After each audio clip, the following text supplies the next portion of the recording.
Oh, this beauty from Kiwi Bird. Paddy Oh, Gower's out of touch. Yeah. yes. I was going to comment on Yeah. this. Yeah. We can talk about it. We can this can be the meme that starts this, and then we'll save the last few for the end, shall Oh, we? yeah? Oh, yeah. Yeah. Okay. Why Well, not? We okay. might as So well. Segue. I saw I saw Paddy Gower's little "How good is Amanda Luxon?" Fuck, that pissed me off a little bit. So Bro. first off, we don't touch, as in we don't talk about politicians' families and children, right? That they're off limits.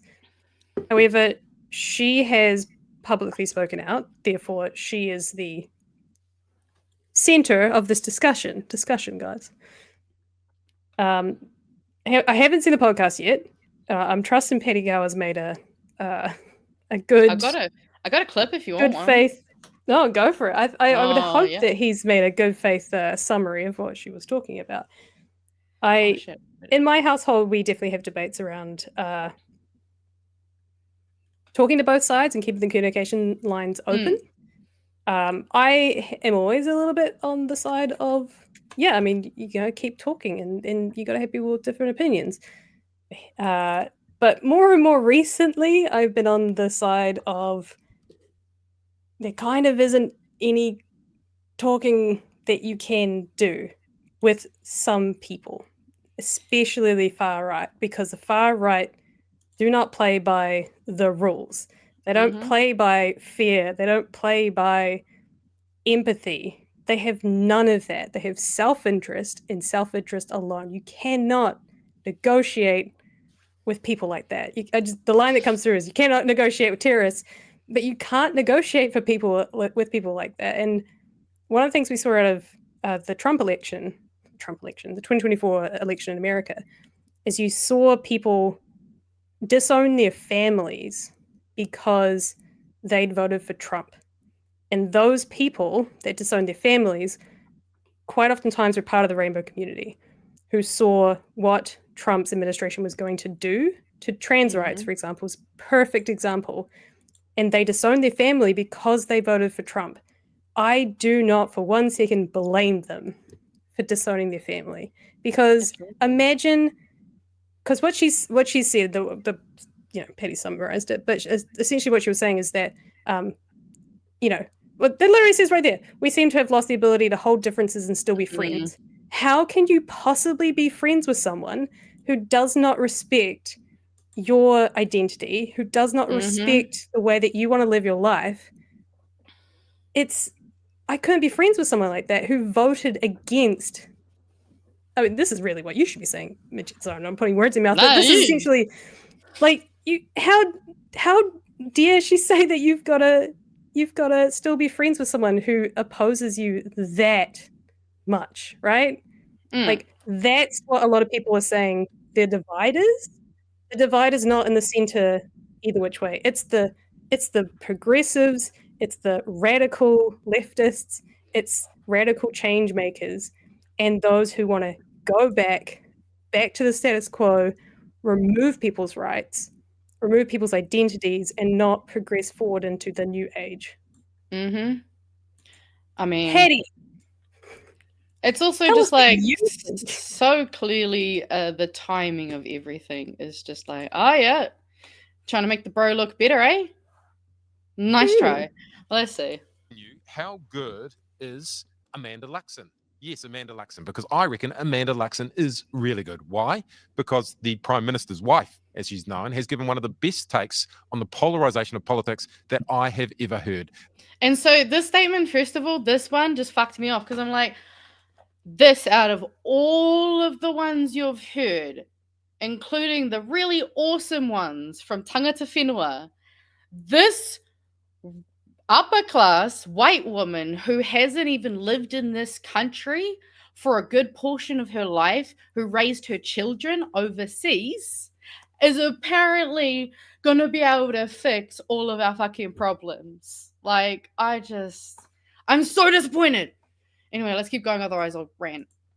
These are Amanda's words, and I quote, "We seem to have lost the ability to hold differences and still be friends." Now, I wholeheartedly agree with Amanda on this. Kiwi society, in my view, just keeps getting angrier and more angsty. So after a recommendation, I started listening to Amanda Luxon on Paddy Propaganda. Which, like, yeah, people have gotten more angry because we're still fighting for the same fucking things we've been fighting for a really long fucking time.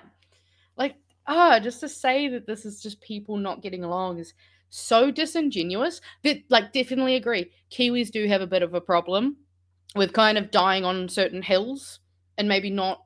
I would argue that as Kiwis, we're often pretty bad at, like, trying to have productive interpersonal confrontations. Like, yes, we tend to avoid that stuff, and we can get a bit fucking heated once we finally have the conversation eventually. But just to imply that, It revealed Amanda as incredibly down to earth, grounded, principled, and thoughtful. She bemoaned the lack of critical thinking in modern day New Zealand, something I also worry about. Amanda said, and I'll quote her again, "I will seek out people who have a different stance on something. I'm not going to grow as an individual unless." go.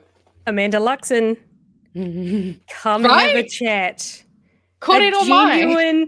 A genuine chat, because we have no qualms with you.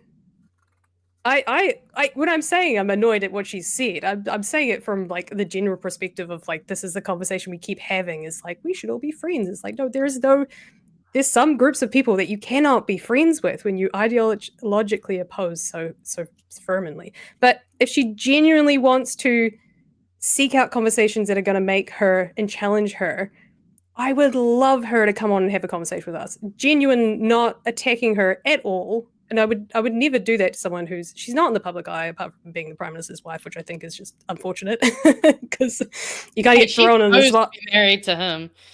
Well, I mean, she got thrown in the spotlight, and, you know, it's not her fault. She's not the one who's running to be Prime Minister. She just kind of gets lumped in with it. My opinions on her relationship, I don't know. I don't know her. I don't know them on a personal level. It's not my place to say anything. But if she wants to have a conversation about, you know, having different ideas and wants to be challenged by people on the other side, I wholeheartedly would love her to come on and have a conversation with us. If she is as genuine as Paddy is saying she is, or is implying that she might be, if she is, this is the place to have that conversation and be challenged and ask those questions and actually hear from the people that her husband, let's be honest, her husband and the party that he's part of is, in the actions that they're taking, actively fuck us over. I'd love to see her talk to Tam. Bring Tam on, bring her on, let's go. Have a cordial. And just have a conversation, because I don't know her. I would assume, you know, assuming makes an ass out of you to me, but I would assume, based on her life that we are aware of, you know, living over in the States, growing her children, raising her children in the States, she is, and having the husband that she has, and the life that she's had for the last 20 years, I imagine, or more, she is incredibly out of touch. I don't care how many fucking soup kitchens she may have been to, she is out of touch. And if she wants to challenge me on that and tell me otherwise, you're welcome to join us on Bright Hearing News. The invitation is honestly and truly open. Clip that, send that to her, and if she's genuine and wanting to have a conversation, come have a chat. Right? Alright, do we keep going? Yeah, keep going. Why not? Unless I challenge my own thinking. That is great advice from Amanda Luxon, and something I actually wish I'd do more of myself. Speaking about New Zealand, Amanda Luxon said, "We are way closer than we are apart." Again, this is something I truly believe, but New Zealand just does not feel that way right now. As I listened, I wondered, because of her husband and his party, why I found Amanda Luxon so surprising. Had I judged her?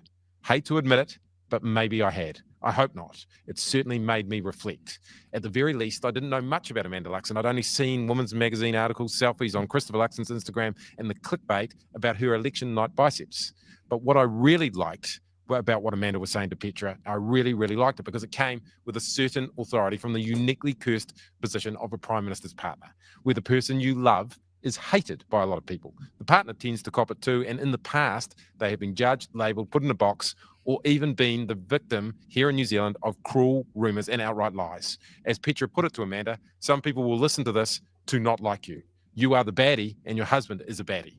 Now, I learned from the podcast that Amanda... Which, to be fair, that is true. Like, Jacinda's husband yeah. definitely got a lot of hate.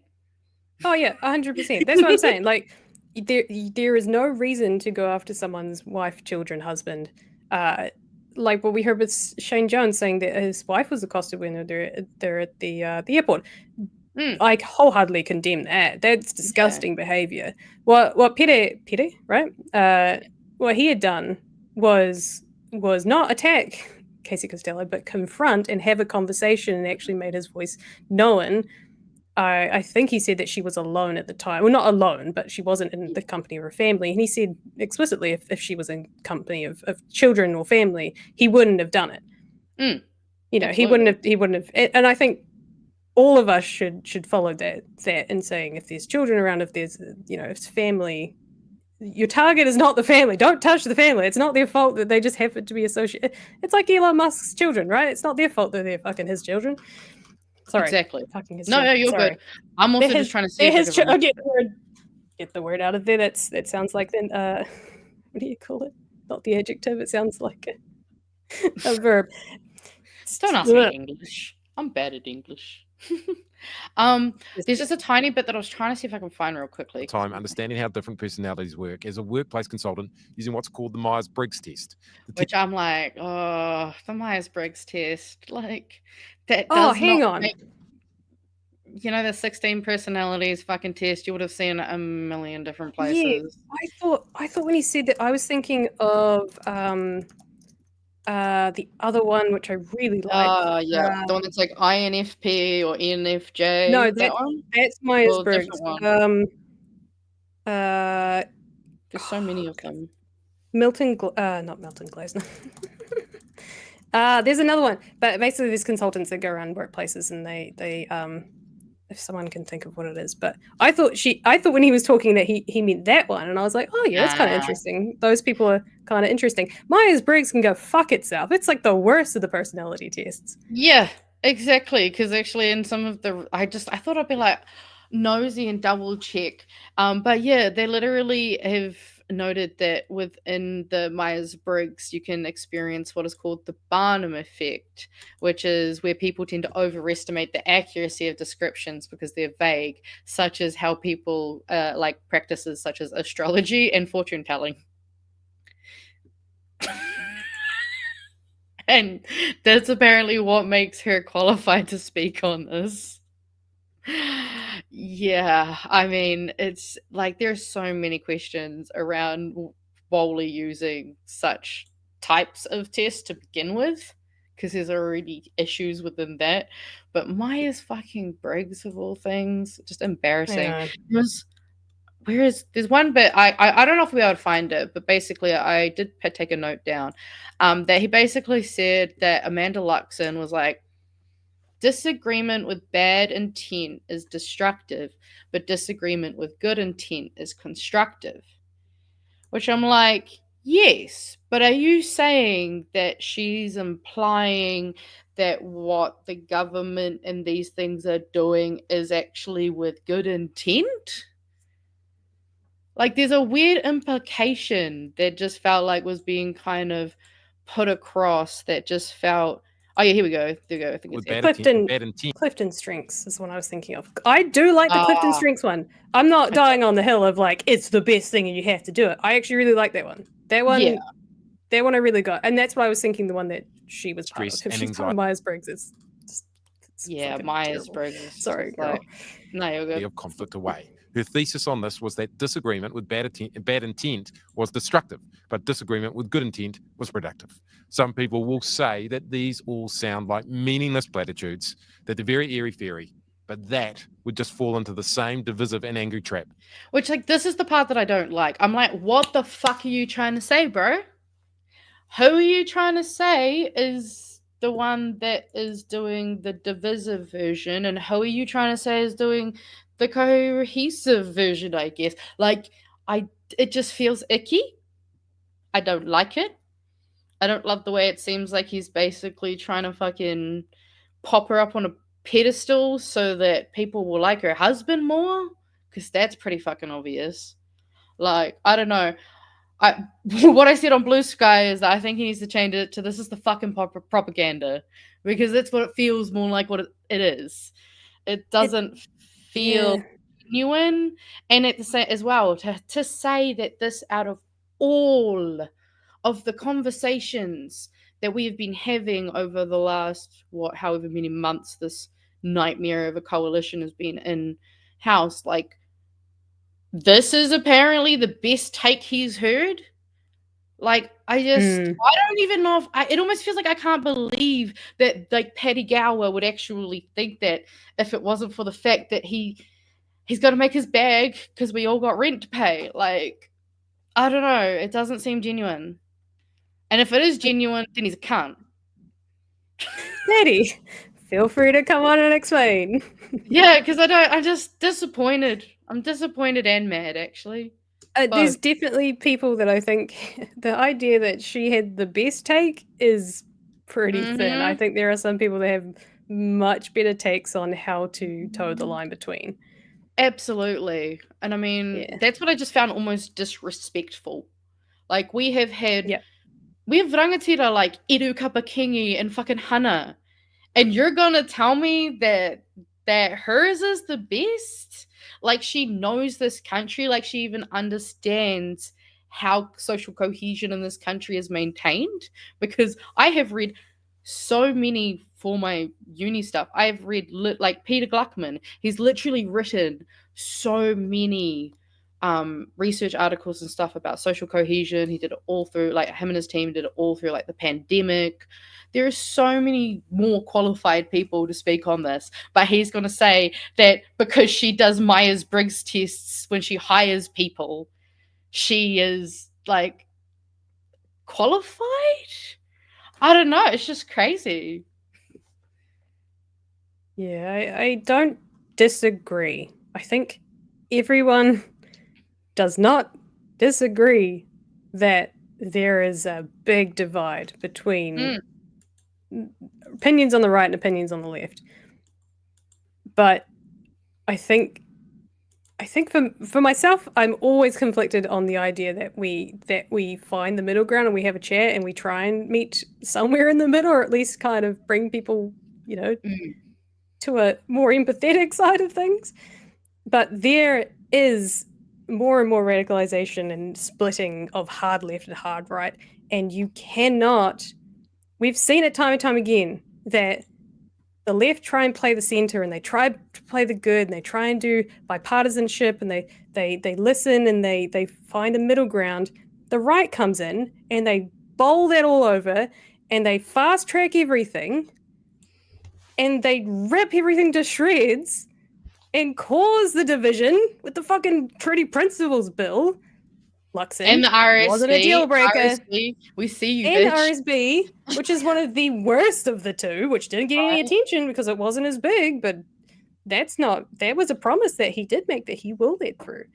And then all the things like the RMA, we're pulling Oranga Tamariki, all of these things, we were taking Māori out of it, all of these things that the Waitangi Tribunal should be part of, that Māori should be part of, they are ripping that all to shreds. And you want us to then, when we come into power, be nice and play the middle ground and, not reverse the gang patch law.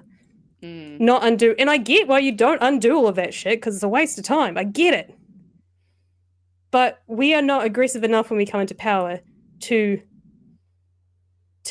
overturn the stuff and actually move forward. And once people actually see that the things that we want to do actually benefit the majority of people who tend to be on the bottom of the scale, not the top of the scale, they won't be that upset. I think they'll be quite happy. They'll go, oh, fuck, what is this? It's freaking me out a little bit. And then once they see everything starting to move smoothly, then they go, oh, I'd hope so. They go, oh, this is no fucking reason. I was scared. What was I scared about? This is fine. Actually, I agree. Absolutely. I don't know. It's a constant battle of do you try and move people over? And yes, you should always try and move people. Yeah. more and There more, is a make it level to more. which Yeah. you've got to try get some of them, but there's some people who are clinging on and dying on hills that you just got to fucking leave behind sometimes, because you might also not be the person to even bring them over. If they're that stuck, then they're probably like, yeah, there's And they are such a small number of people. And I think what mm, we do a terrible job of is, and it's hard to say that at the moment because we've got a coalition government that is just so far to the right than it has ever been. And I would like to think it's not national, it's more of the act is the issue and the reason no, it's behind it. all of them. But together, collectively, they're all moving way too far right that it's just like, ooh, national no longer playing center. They're just fucking hard, shifting hard right. But it's 8%. The ACT Party have 8%. It's those guys that are so fucking radical that we almost keep thinking that it is a 50-50 split, but I think you have to remember that those radical rights are actually quite small. They are small, but with the way that they've set themselves up, Luxon is allowing them to act as if they are bigger, because he is allowing this, which means he is complicit. All of the things that his minor parties are doing is on his shoulders, because he's responsible for managing them. He's supposed to be running this fucking ship and making sure it's a well oiled machine. And this machine is clunky.